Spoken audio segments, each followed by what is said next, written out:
함께 말씀 보겠습니다. 오늘 우리에게 주시는 말씀 사도행전입니다. 사도행전 12장 1절부터 5절까지 우리 함께 말씀을 보겠습니다.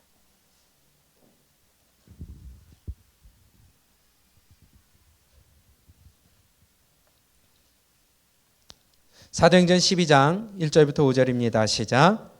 그때에 헤롯 왕이 손을 들어 교회 중에서 몇 사람을 해하려 하여 요한의 형제 야고보를 칼로 죽이니 유대인들이 이 일을 기뻐하는 것을 보고 베드로도 잡으려 할세.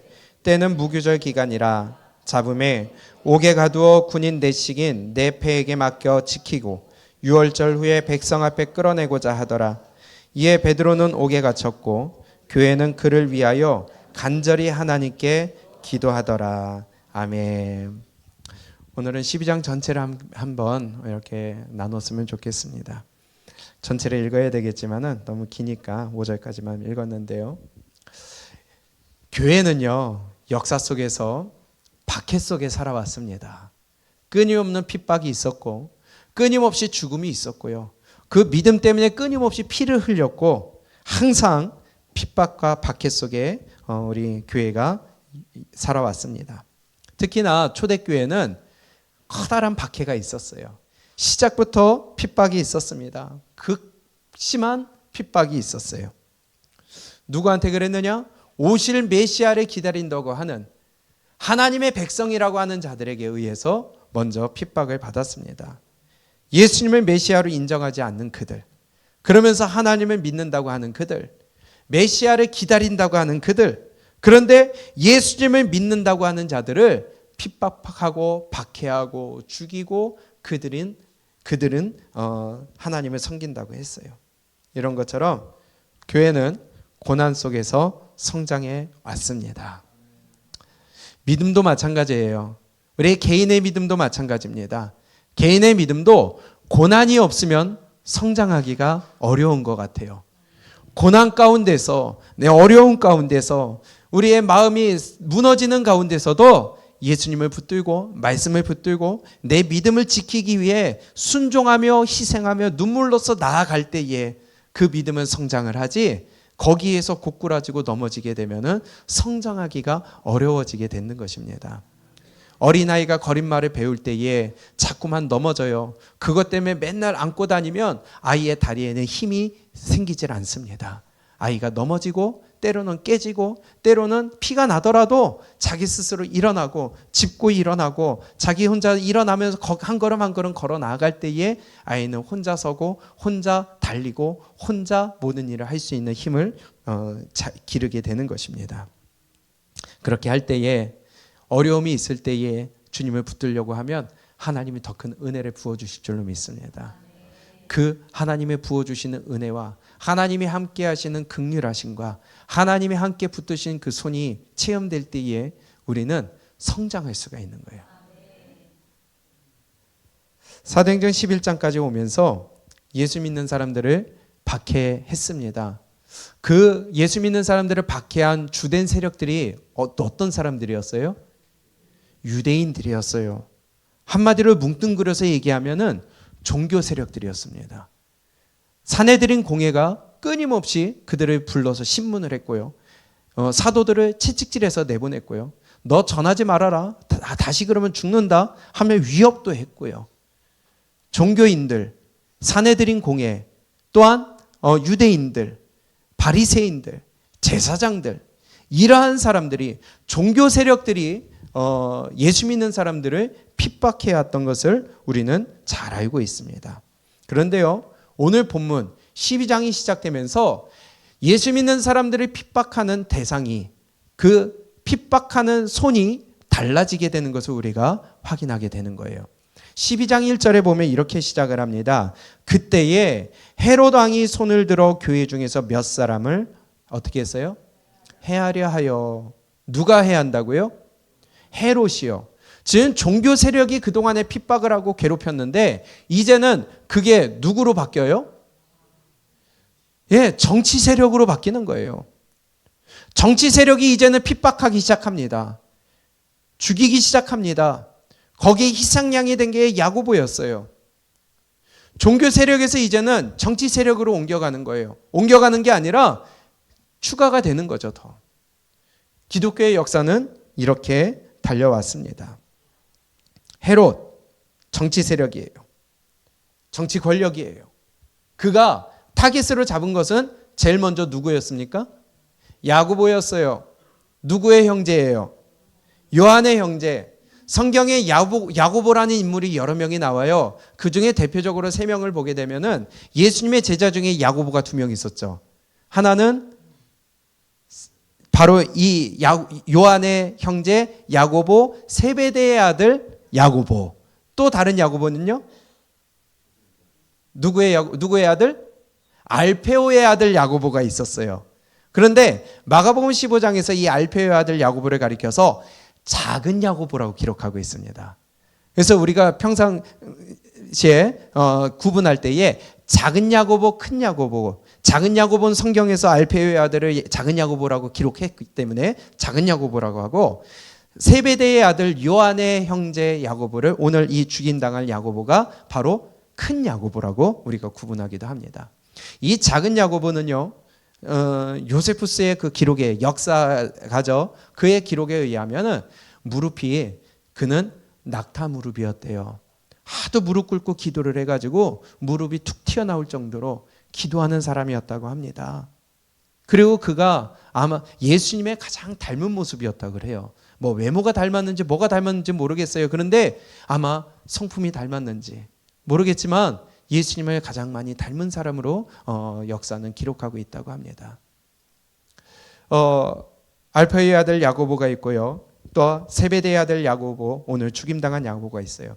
그리고 또 예수님의 동생 야고보, 야고보서를 기록한 또 다른 야고보가 있습니다. 우리가 이렇게 구분을 할 수가 있는데, 오늘 세베대의 아들 야고보가 죽었어요. 그런데 그가 했던 말을 한번 우리가 되짚어 봅시다.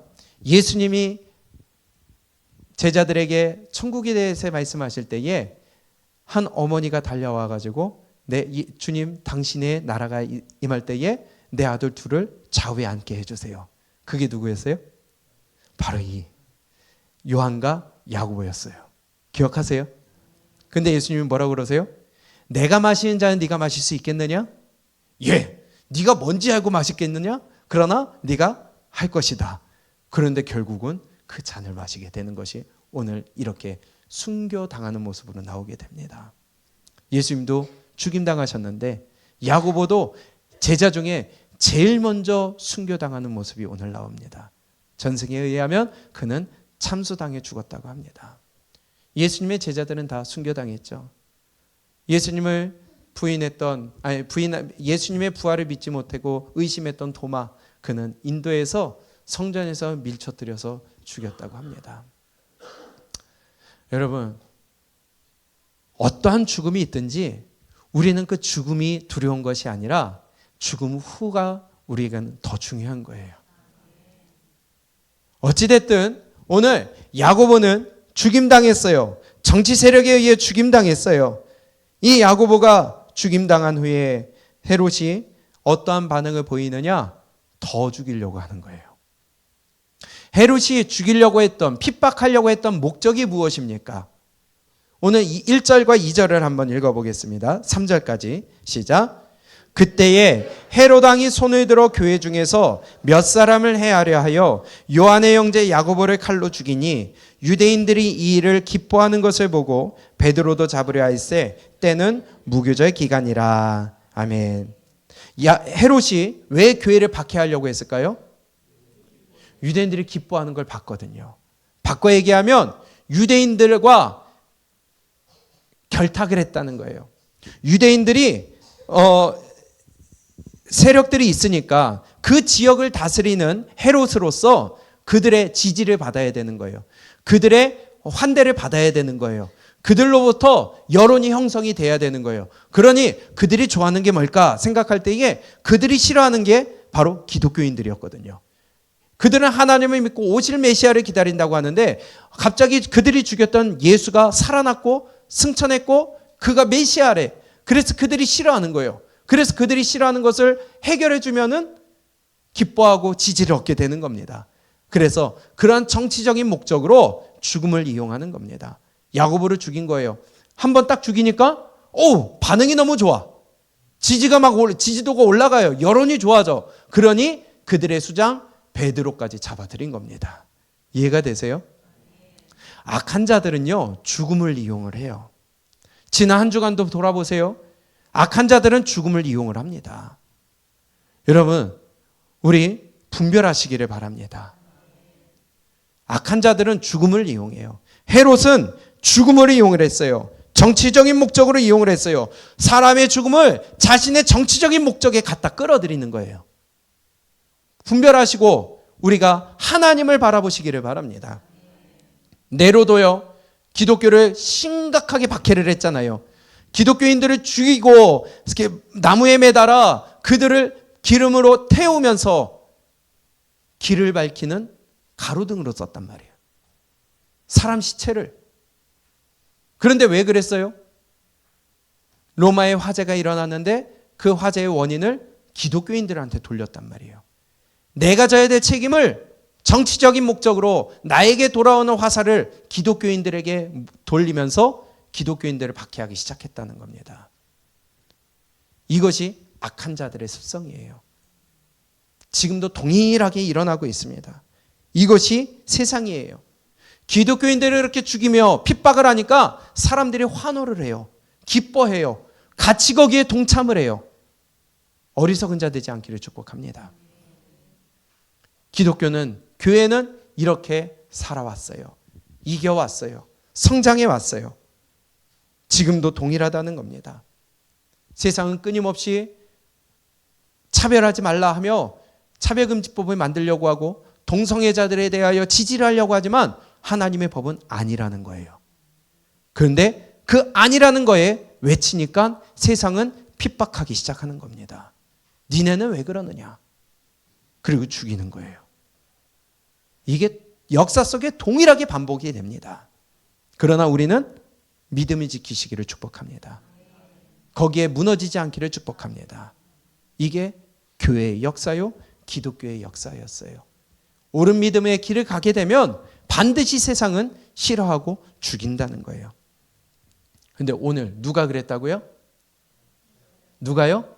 헤롯이. 참 오래도 살아요. 예수님이 태어날 때 2살 밑으로 죽였던 왕이 누구예요? 헤롯이에요.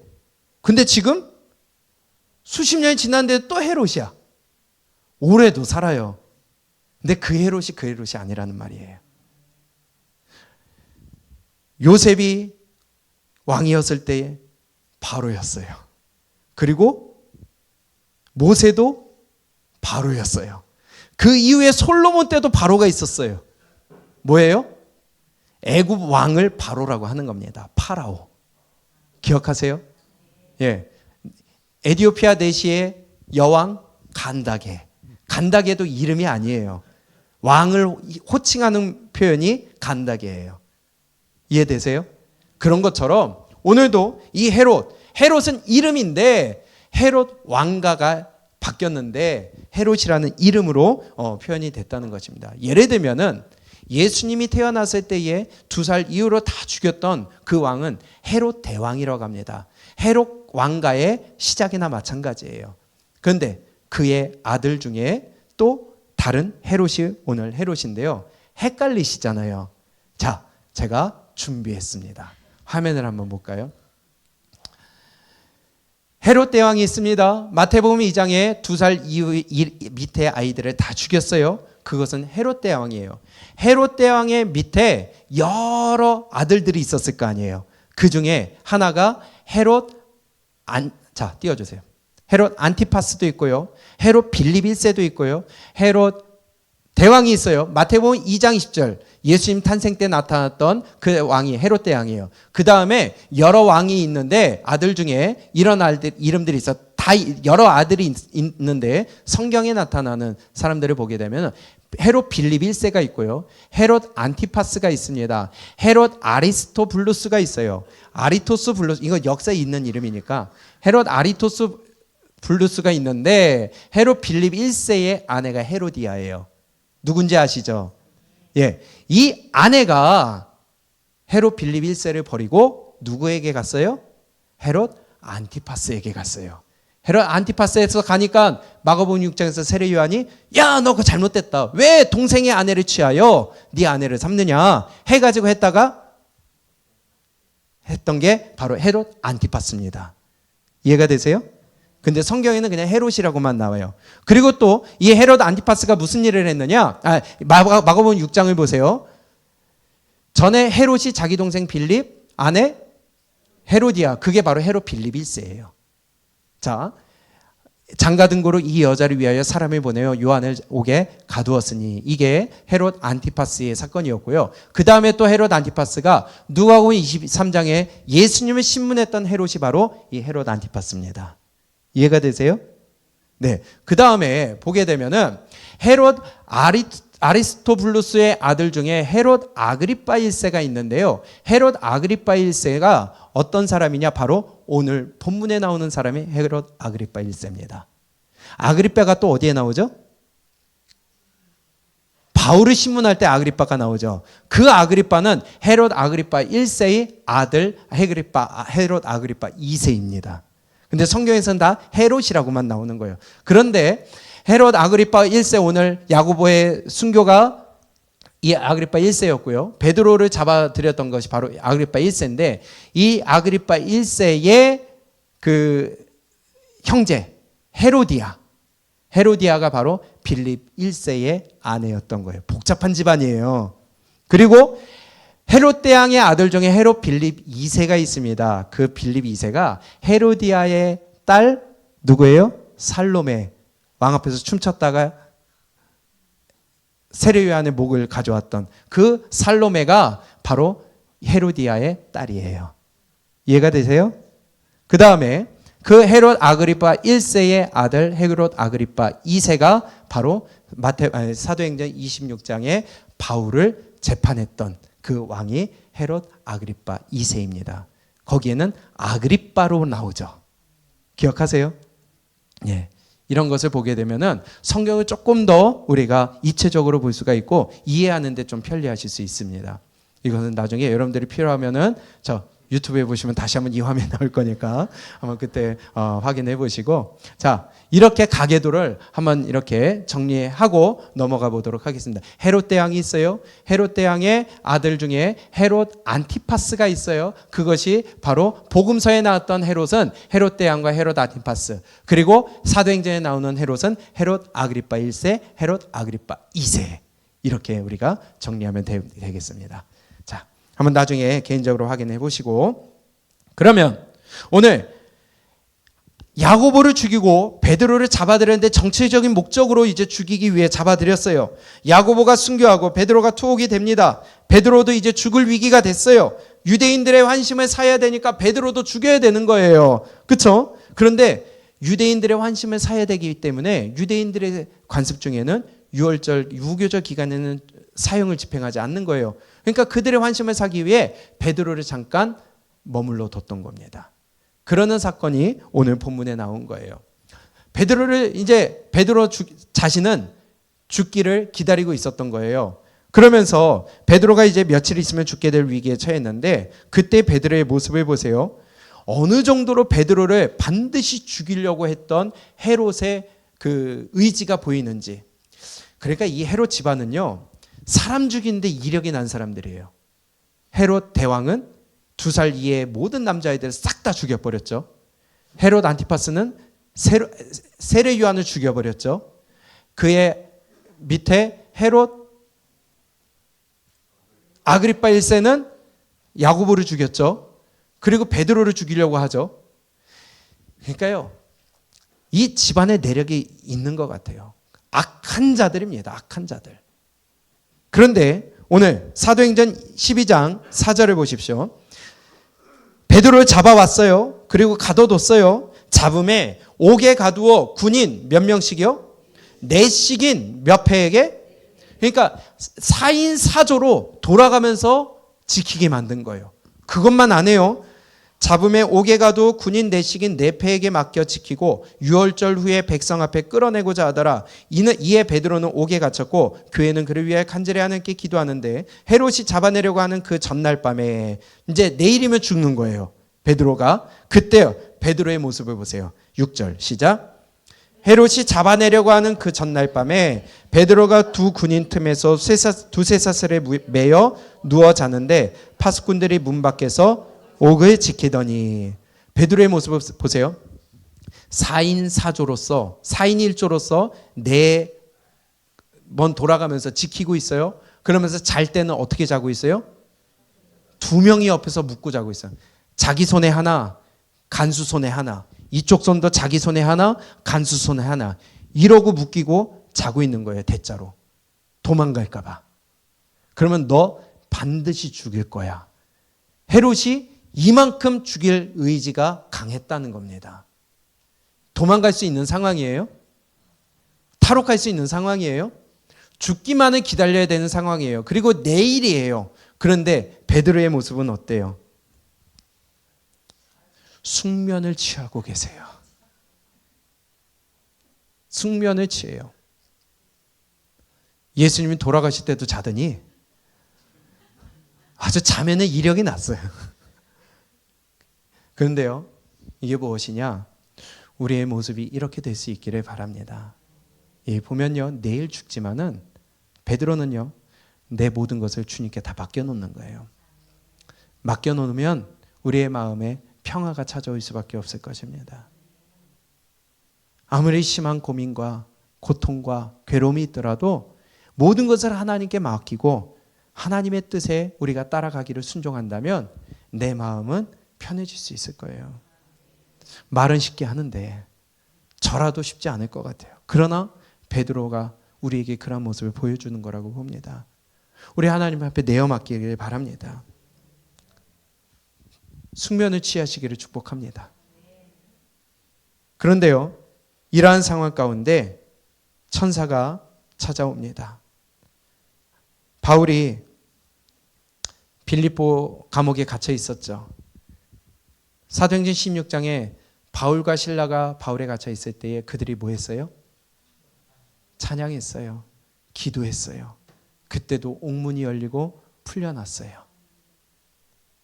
어떻게 갇혀 있는데 찬양할 수가 있겠어요? 기도할 수가 있겠어요? 베드로와 마찬가지로 하나님께 내어 맡긴다는 겁니다. 하나님의 일하심을 믿으시기 바랍니다. 정말 옥문이 열린 거 믿으세요? 두 손이 묶여서 옆에서 간수가 같이 자면서까지 도망가지 못하게 하는데 그 착고가 풀리고 문 앞에서 4명이서 지키고 있는데도 그들을 통과하여 천사가 이끌어 문을 2개 열고 철문을 열고 거리를 지나 베드로가 나갔다는 게 그들이 졸고 있었던 게 아니잖아요. 2명은 같이 자고 있었더라도 옥문 앞에서 지키고 있었던 사람들은 자지 않았단 말이에요. 그런데 하나님이 눈을 가리우시고 천사를 통하여 하나님이 이끄셨다는 겁니다. 이런 믿지 못할 일들 믿으세요? 예수님의 마리아가 동정녀로 잉태하신 걸 믿으세요? 예수님이 성령으로 잉태하신 거 믿으세요? 우리가 말로는 믿는데 이것을 어떤 사람들은요, 친한 사람이 있었겠지, 간수랑 짝짝꿍 해가지고 빼낼 수 있었겠지, 이렇게 얘기하는 사람들이 있다는 것입니다. 아니요, 성경은 그대로 기록한 거예요. 성령의 능력이 풀어주신 것입니다. 동정녀 탄생 믿으시기를 바랍니다. 연예인교회에서 성경 공부를 하고 있는데 목사님이 앞에서 예수님이 동정녀 마리아에게 잉태되셨다, 성령으로 잉태되셨다 하는데 그 뒤에 앉은 사람이 자꾸만 그걸 못 믿겠다는 거예요. 앞에서 목사님이 진도를 나가야 되는데 그거 못 믿겠다고 자꾸 딴지를 거드려요. 그래가지고 그 뒤에 앉아있던 한 분이 소리를 쳤대요. 그분이 바로 구봉서 장로님이었대요. 실제로. 그러면서 뭐라고 그랬냐? 야! 남편이 믿는데 네가 왜 못 믿느냐고. 이해되세요? 이해 안 되면 넘어가고요. 내 아내가 나 말고 다른 남자를 만난 것도 아니고 잉태가 됐다는 걸 남편이 믿는다는데 네가 왜 못 믿느냐고. 이제 이해가 되세요? 여러분, 성경에서 기록한 것을 믿으시기 바랍니다. 기적으로 끝날 것이 아니라 아예 다른 방법이 있겠지가 아니라 천사가 풀어줬으면 천사가 풀어준 거예요. 그들의 눈을 가리고 간수의 눈을 가리고 천사가 착고를 풀어 그들을 이끌고 밖으로 내어 하나님이 풀어줬다면 이루어진 것입니다. 말씀으로 천지를 창조하신 하나님, 성령으로 잉태하게 하신 하나님,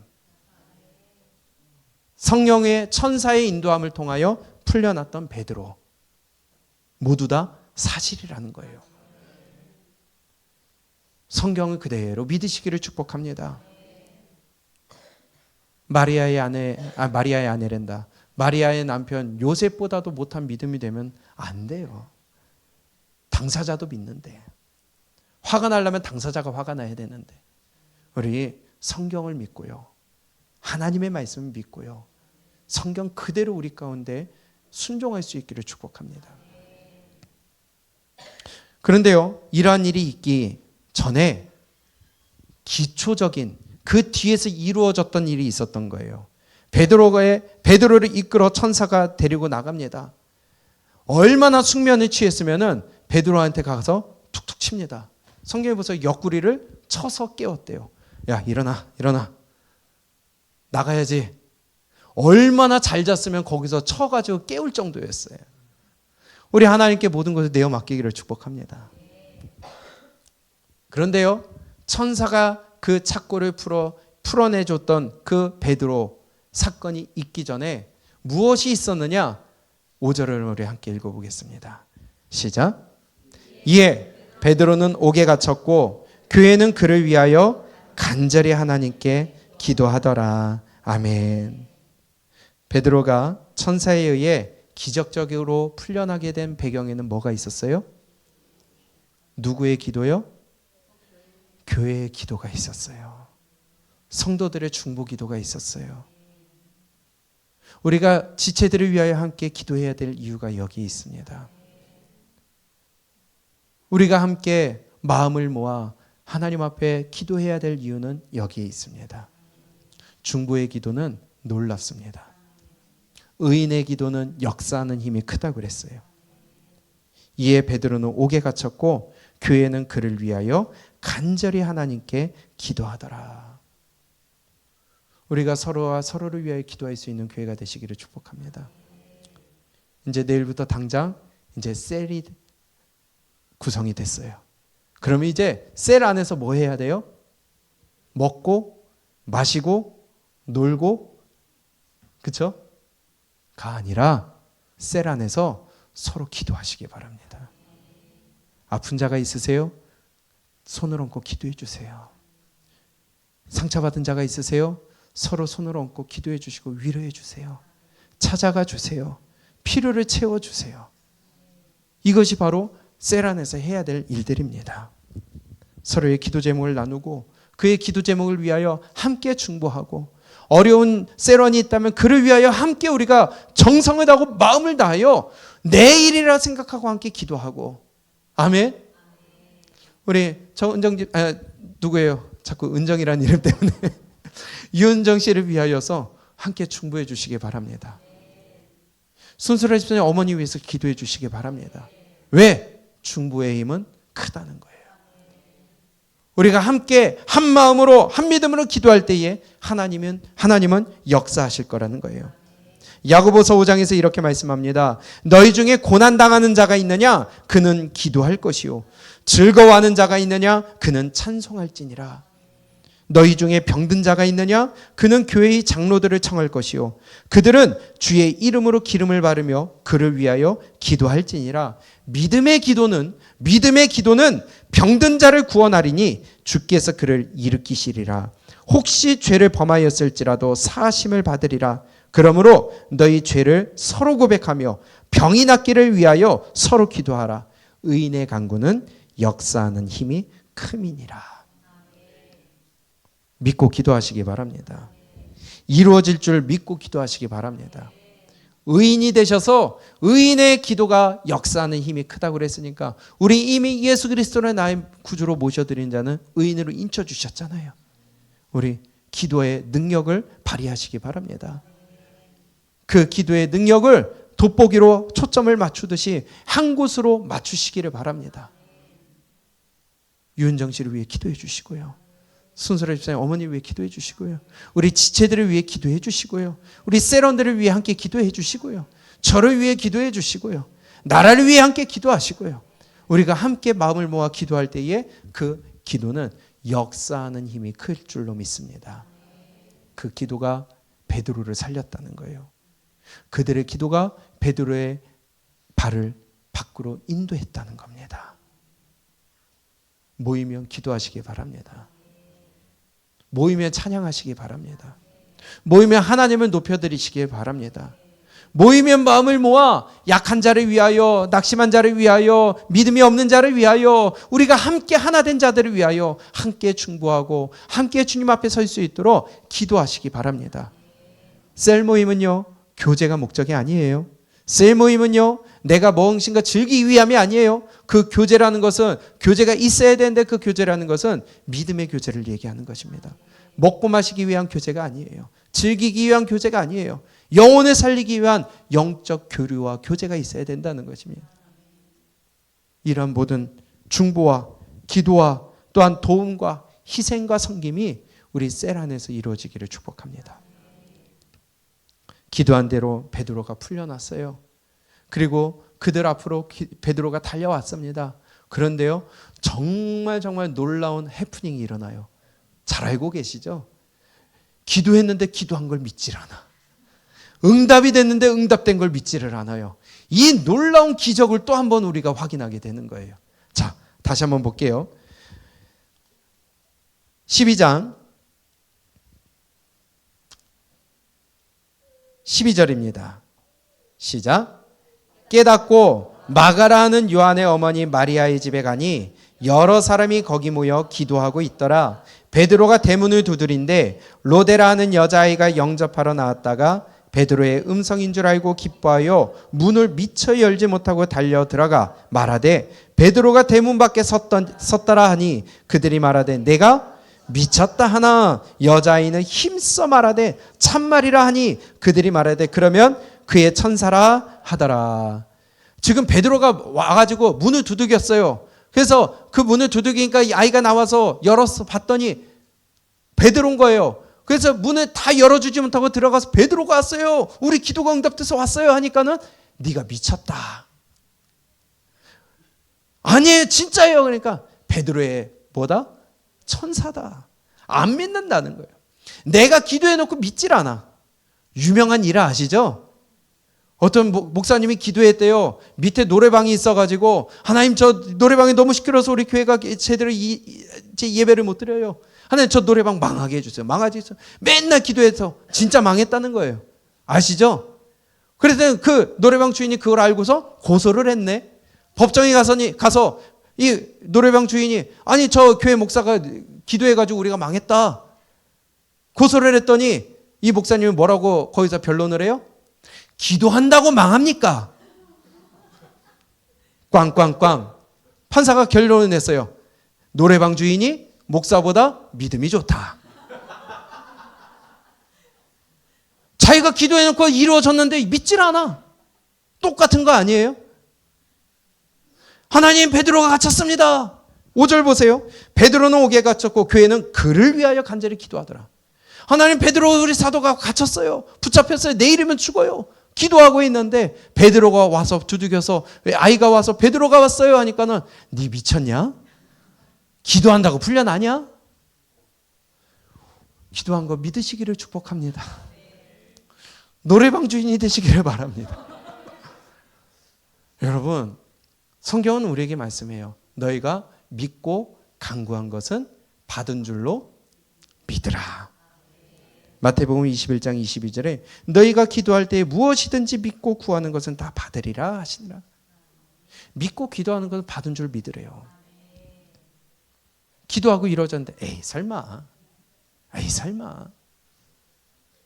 우리는요 하나님 앞에서 무엇이든지 믿고 간구하고 뿐만이 아니라 겨자씨 하나만한 믿음만 있으면은 이 산을 옮겨 저기로 가라 명령하면 옮겨질 것이라고 하는데, 우리 겨자씨 하나만한 믿음, 작은 하나님의 정말 작은 것부터 우리가 순종하여 믿고 선포하는 자가 되시기를 축복합니다.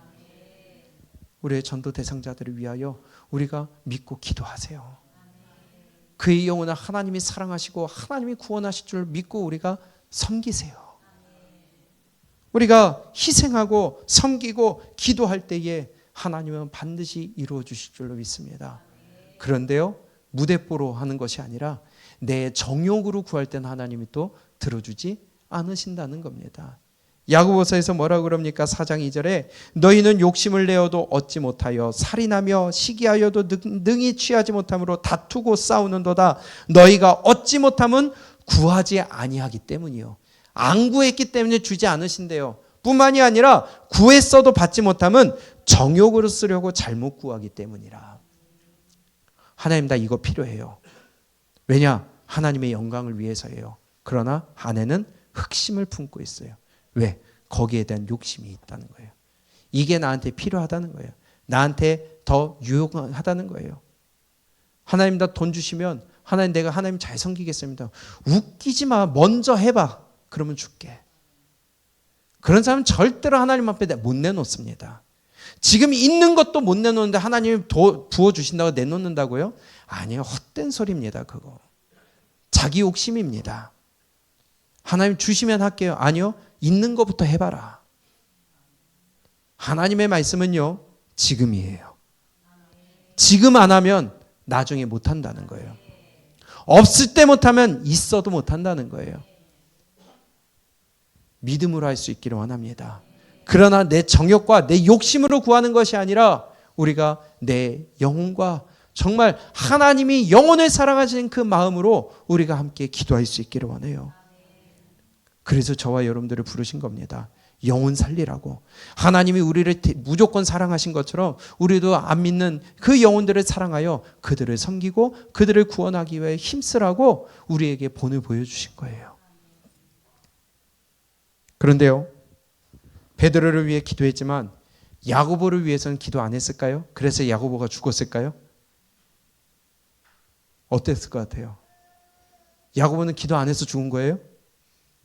야고보도 기도했겠죠. 똑같은 지도자인데. 그러나 야고보의 때는 거기까지였다는 거예요. 죽음은 하나님의 권위 아니에요? 하나님의 주권 아니에요?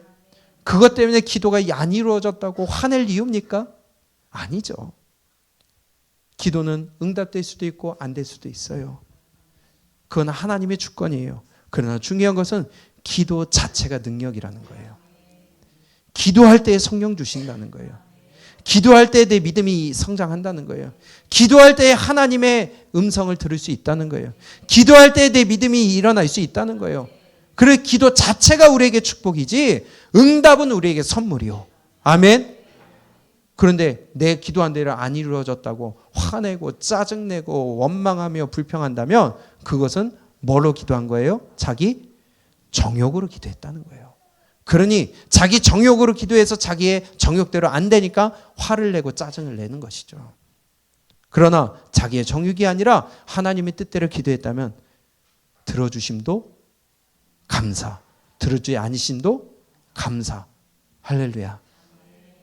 이게 기도라는 거예요. 야고보는 거기까지였어요. 기독교의 나의 죽음에 대해서, 죽을 병에 대해서, 나의 처지에 대해서 가장 인정하지 못하는 사람이 기독교인이래요. 그러지 않습니까? 내가 이렇게까지 했는데 왜 하나님이 이런 병을 주십니까?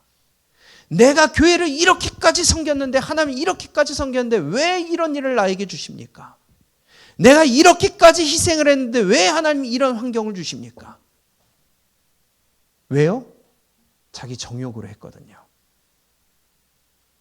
목사가 자기 죽을 병에 제일 인정을 못한대요. 내가 주를 위해 여기까지 달려왔는데 왜 내가 암에 걸립니까? 우리 옳은 믿음을 가졌으면 좋겠어요. 살고 죽는 것은 하나님의 손에 달렸습니다. 예수님 믿으면 병이 안 걸려야 돼요? 예수님 믿으면 안 죽어야 돼요? 왜 안 죽어야 되는데요? 예수님 믿는다고 왜 병에 안 걸려야 되는데요? 예수님 믿으면 다 풀려야 돼요? 하나님의 주권에 맡기시기를 바랍니다. 근데 왜 이러느냐고, 왜 나는 안 되느냐고. 내 정욕으로 구하니까.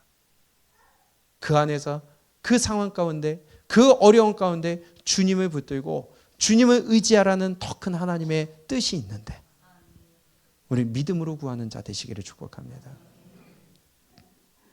그리고 베드로가 그들 앞에 나와 이제는 모습을 드러냅니다. 하도 이 로데라는 여자아이가 외치니까 가서 사람들이 마중 나가요. 16절입니다. 시작. 베드로가 문 두드리기를 그치지 아니하니 그들이 문을 열어 베드로를 보고 놀라는지라. 베드로가 그들에게 손짓하여 조용하게 하고 주께서 자기를 이끌어 옥에서 나오게 하던 일을 말하고 또 야고보와 형제들에게 이 말을 전하라 하고 떠나 다른 곳으로 가니라. 아멘. 자기의 안전을 확인시켜주고 자기를 위해 기도하고 있다는 교인들에게 자기의 기도 응답의 확신을 보여주고 자기는 이제 또 다른 곳으로 갑니다. 그런데 여기에 누구에게 전하래요? 야고보 죽었잖아요. 옆에 살아났어요? 바로 예수님의 동생 야고보가 여기에 등장합니다. 그가 나중에 예루살렘 교회의 지도자가 됩니다. 이미 그 모습이 여기에 드러나 있는 것 같아요. 그래서 우리가 같은 이름이라도 구분해서 알아야 될 필요가 여기에 있고, 헤롯이라는 이름이 같아도 구분하고 우리가 보게 되면 이해가 훨씬 쉽다는 것을 다시 한번 봅니다. 그리고 오늘 한번 볼게요. 헤롯의 결말을 한번 보세요. 사도행전 12장 23절입니다. 시작. 헤롯이 영광을 하나님께로 돌리지 아니하므로 주의 사자가 고치니 벌레에게 먹혀 죽으니라. 아멘. 두로와 시돈 사람들이 이 헤롯이 주는 식량을 먹지 않으면 살 수가 없었어요. 그 앞에 가서 아향을 떱니다. 그때에 헤롯이 그 사람들의 목소리를 들으면서 자기의 마음이 높아져요. 그것을 가지고 하나님은 헤롯을 치십니다. 오늘 말씀을 보세요. 교만한 자는 하나님이 반드시 징계하십니다. 하나님의 일을 방해하는 자는 하나님 반드시 징계하십니다. 정치적인 이득을 위해서 야고보를 죽였고 베드로를 죽이려고 했던 헤롯이에요. 그러나 하나님은요, 이 헤롯을 그냥 두지 않으셨어요. 충이 먹어 죽게 하셨어요. 하나님의 일을 방해하는 자에 대한 하나님의 경고입니다. 아멘. 잘 기억하시기 바랍니다. 하나님은 하나님의 일을 하세요. 그러나 그 일을 방해하는 자는, 협력하지 않는 자는 하나님은 반드시 징계하신다는 거예요. 오늘 23절에 보게 되면 이렇게 돼 있어요. 헤롯이 영광을 하나님께로 돌리지 아니하므로 주의 사자가 곧 뭐 했어요? 쳤어요. 여기 원어에는 파타소라고 돼 있습니다.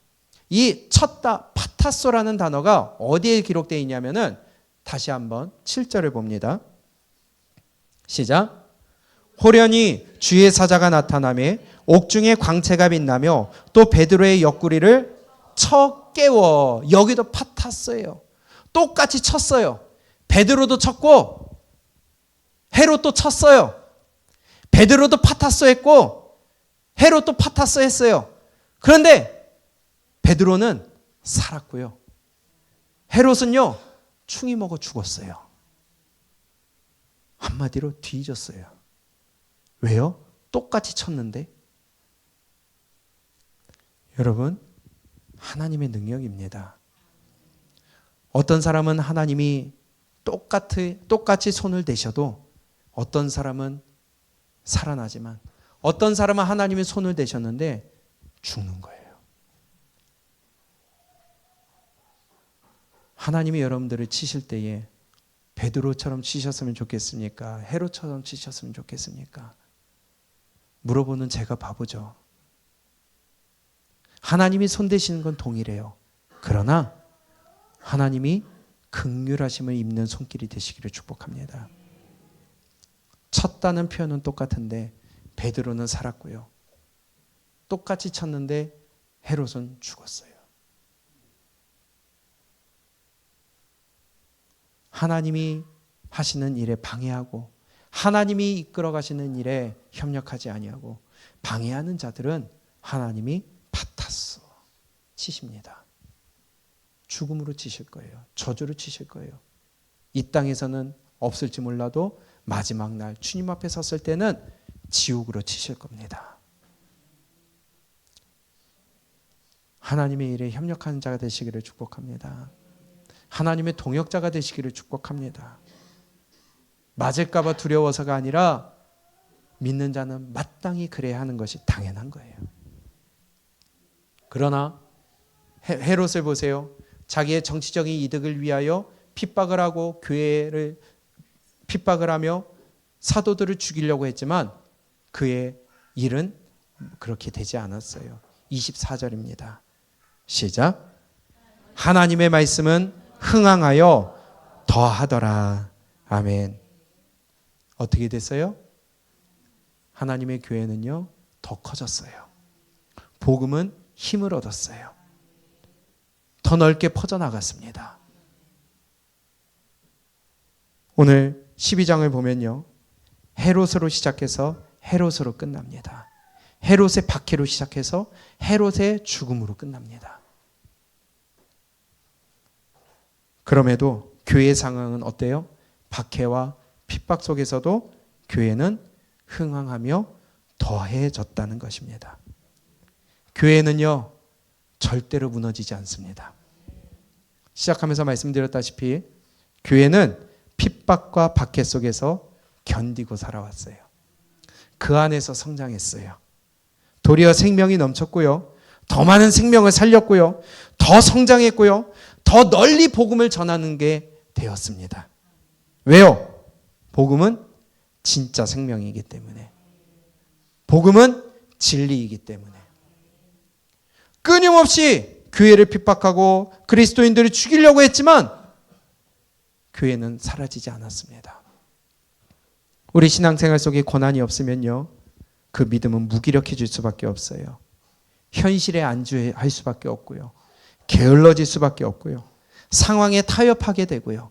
그러나 사람은 어려움이 오면은 누군가를 의지하고 싶어져요. 그렇게라도 우리가 주님 앞에 나아간다면 축복인 줄로 믿으시기 바랍니다. 그래서 사람이 참 악해요. 사람은요, 절박해야 기도합니다. 뒤로 더 이상 물러날 곳이 없어야 절실해져요. 그때서야 비로소 하나님 앞에 무릎을 꿇게 되는 게 사람이더라고요. 저도 마찬가지고요. 우리 모두 다 경험이 있고요. 그런데 더 악한 게 뭐냐? 그 상황이 지나가고 조금 편안해지면 또다시 게을러진다는 거예요. 고난이 오는 거 기뻐하시기 바랍니다. 하나님 붙들라는 것이 사인인 줄 알고 우리 하나님만 바라보시기 바랍니다. 어려울 때 진짜 믿음이 나타나는 거예요. 그래서 마지막 때에 예수님 재림하실 때에 이 땅에 환란에 던져넣는 거예요.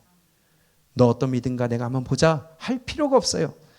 고난 속에 환란 속에 넣어보면 얘가 진짜 믿음인지 가짜 믿음인지 저절로 갈린다는 거예요. 그 연습을 우리가 지금 하고 있는 겁니다. 아멘. 교회는 절대로 무너지지 않습니다.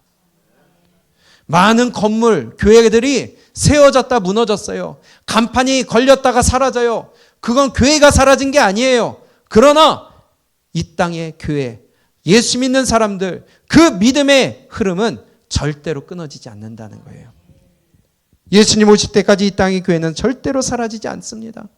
70년이 넘는 세월 동안에 극심한 기독교에 대한 핍박과 살해와 위협과 고난이 있어도 저 북한 땅에는 지금도 예수 믿는 사람들의 흔적이 이어져 내려가고 그 믿음의 세대가 지금도 이어져 내려오고 있다는 거예요. 아무리 정치 세력이 교회를 핍박하고 믿는 자들을 핍박할지라도 역사 가운데 교회는 무너지지 않았습니다. 믿음은 사라지지 않고 핍박이 거셀수록 믿음은 더 강해지고 고난이 클수록 믿음은 커진다는 거예요. 우리의 믿음이 이렇게 되기를 원합니다. 디모데후서를 볼까요? 디모데후서 2장 9절입니다.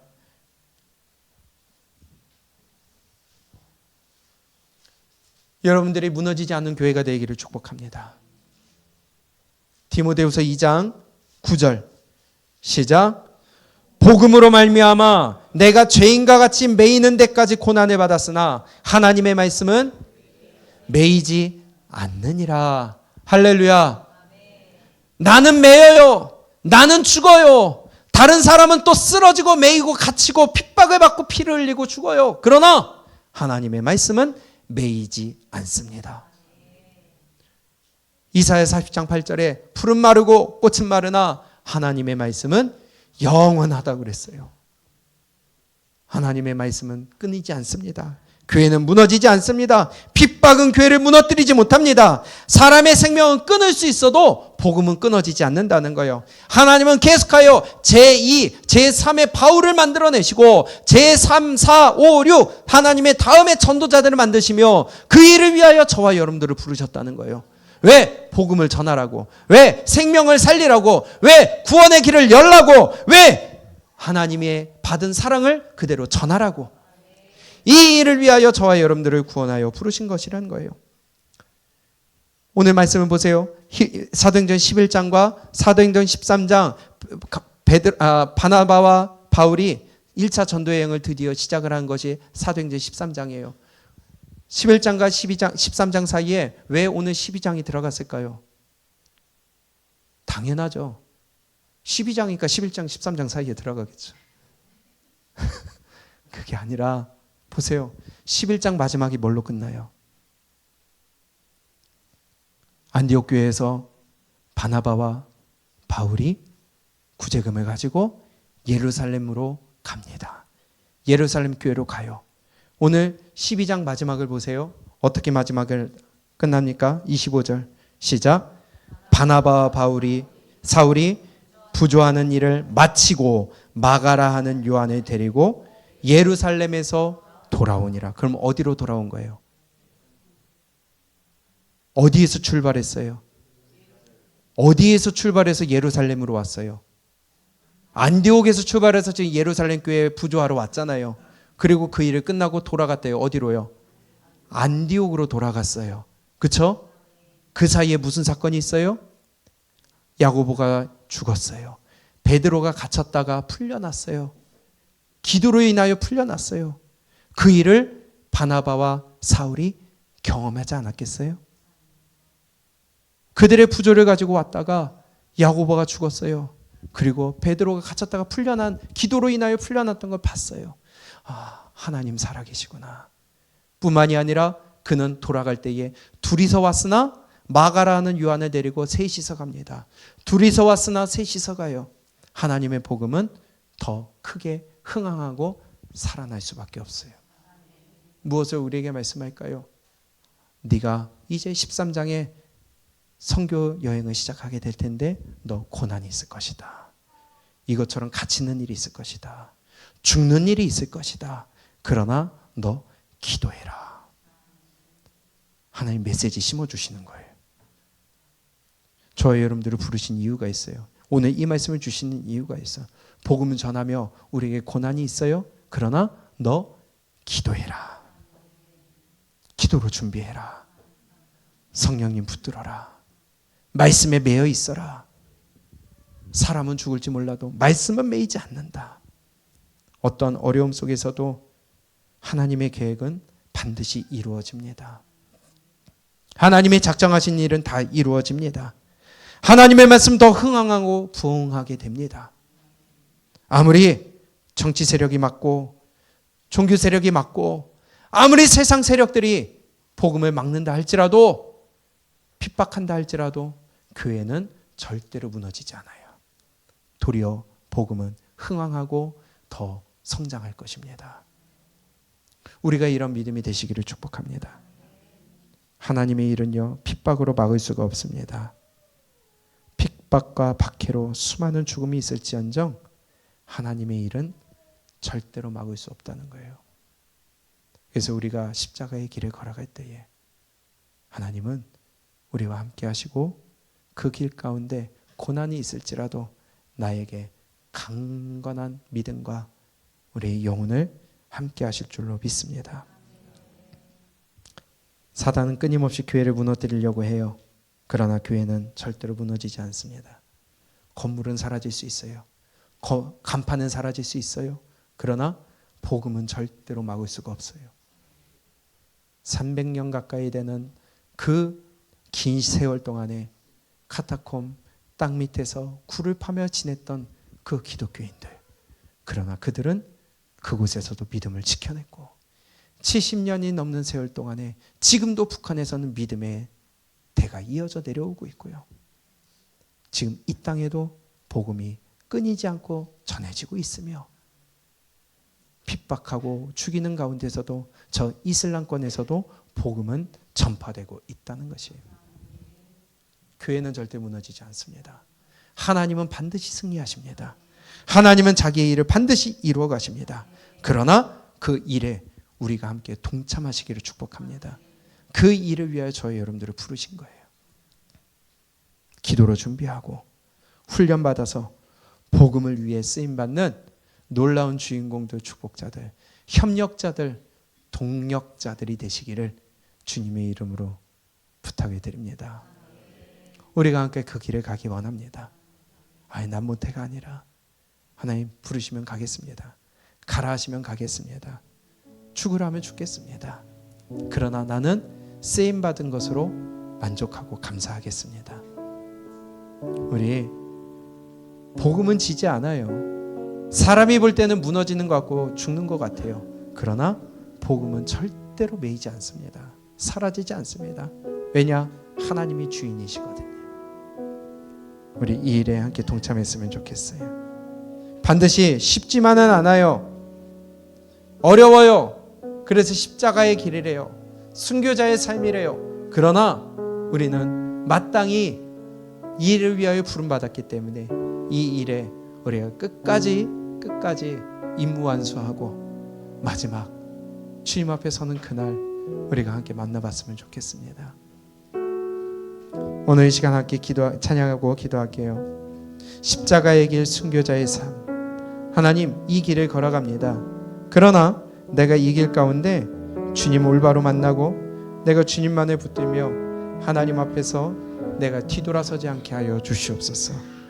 쓰임받는 것에 감사하게 하시고 조롱하는 소리가 있어도 세상 모든 핍박 속에서도 나는 절대로 순결한 신부가 되어서 주님을 드러내는 자가 되겠습니다. 결단하는 마음으로 우리 함께 찬양하고 기도합니다.